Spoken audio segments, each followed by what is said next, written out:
Bonjour à tous, aujourd'hui dans cette petite vidéo, je vais vous parler de la nouvelle naissance. Donc la nouvelle naissance, c'est quand nous acceptons Jésus, nous devenons, comme Sauveur et Seigneur bien sûr, nous devenons une nouvelle créature. Cela bien sûr ne va pas remettre en cause la réalité biologique que tu es né d'un père et d'une mère terrestre. C'est en quelque sorte une deuxième naissance, mais d'ordre spirituel.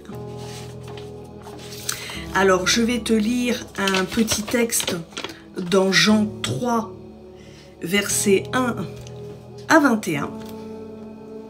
Entretien de Jésus avec Nicodème. Mais il y avait parmi les pharisiens un chef des Juifs nommé Nicodème. Il vint de nuit auprès de Jésus et lui dit : Rabbi, nous savons que tu es un docteur venu de la part de Dieu, car personne ne peut faire ces miracles que tu fais si Dieu n'est avec lui. Jésus lui répondit : en vérité, je te le dis, si un homme ne naît de nouveau, il ne peut voir le royaume de Dieu. Nicodème lui dit : comment un homme peut-il naître quand il est vieux? Peut-il une seconde fois entrer dans le sein de sa mère et naître? Jésus lui répondit : en vérité, je te le dis, si un homme ne naît d'eau et d'esprit, il ne peut entrer dans le royaume de Dieu. Ce qui est né de la chair est chair, et ce qui est né de l'esprit est esprit. Ne t'étonne pas que je t'ai dit, il faut que vous naissiez de nouveau. Le vent souffle où il veut et tu en entends le bruit, mais tu ne sais pas d'où il vient ni où il va. Il en est ainsi de quiconque est né de l'esprit. Nicodème reprit la parole. Comment cela peut-il se faire? Jésus lui répondit : tu es le docteur d'Israël et tu ne sais pas cela? En vérité, je te le dis, nous disons ce que nous savons et nous rendons témoignage de ce que nous avons vu. Et vous ne recevez pas notre témoignage. Si vous ne croyez pas quand je vous ai parlé des choses terrestres, comment croirez-vous quand je vous parlerai des choses célestes? Personne n'est monté au ciel, sinon celui qui est descendu du ciel, le Fils de l'homme qui est dans le ciel. Et comme Moïse éleva le serpent dans le désert, il faut de même que le Fils de l'homme soit élevé, afin que quiconque croit en lui ait la vie éternelle. Car Dieu a tant aimé le monde, le fameux Jean 3,16, car Dieu a tant aimé le monde donc qu'il a donné son Fils unique, afin que quiconque croit en lui ne périsse pas, mais qu'il ait la vie éternelle. Dieu en effet n'a pas envoyé son Fils dans le monde pour juger le monde, mais pour que le monde soit sauvé par lui. Celui qui croit en lui n'est pas jugé, mais celui qui ne croit pas est déjà jugé, parce qu'il n'a pas cru au nom du Fils unique de Dieu. Et voici le jugement. La lumière est venue dans le monde et les hommes ont aimé les ténèbres plus que la lumière, parce que leurs œuvres étaient mauvaises. Car quiconque fait le mal a de la haine pour la lumière et ne vient pas à la lumière de peur que ses œuvres ne soient réprouvées. Mais celui qui pratique la vérité vient à la lumière afin qu'il soit manifeste que ses œuvres sont faites en Dieu. Donc voilà, je t'invite à méditer sur ce petit texte que je viens de lire. Donc si quelqu'un est en Christ, c'est-à-dire qui a accepté Jésus comme Sauveur et Seigneur, il est une nouvelle créature. Les choses anciennes sont passées, voici, toutes choses sont devenues nouvelles, nous dit 2 Corinthiens 17. Donc Dieu nous a créés, puisque nous sommes des créatures de Dieu, en 3 dimensions.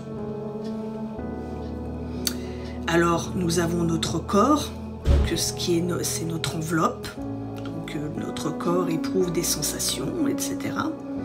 Nous avons notre âme, la personnalité, les émotions, notre volonté, et l'esprit, qui est la partie spirituelle. C'est le lieu de communion, de conscience des réalités spirituelles, et c'est en fait dans notre esprit que nous sommes amenés à connaître Dieu. Et c'est cette partie qui va être recréée par Dieu à la nouvelle naissance.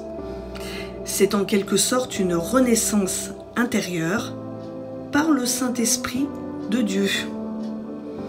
Le Saint-Esprit redonne vie à notre esprit qui était mort. Donc notre relation avec Dieu sera de ce fait restaurée. Car rappelez-vous que je vous ai parlé de la chute, et depuis la chute, nous sommes morts. Avant de rencontrer Jésus, nous étions morts spirituellement. Et toi qui n'as pas encore rencontré Jésus, actuellement, tu es mort spirituellement.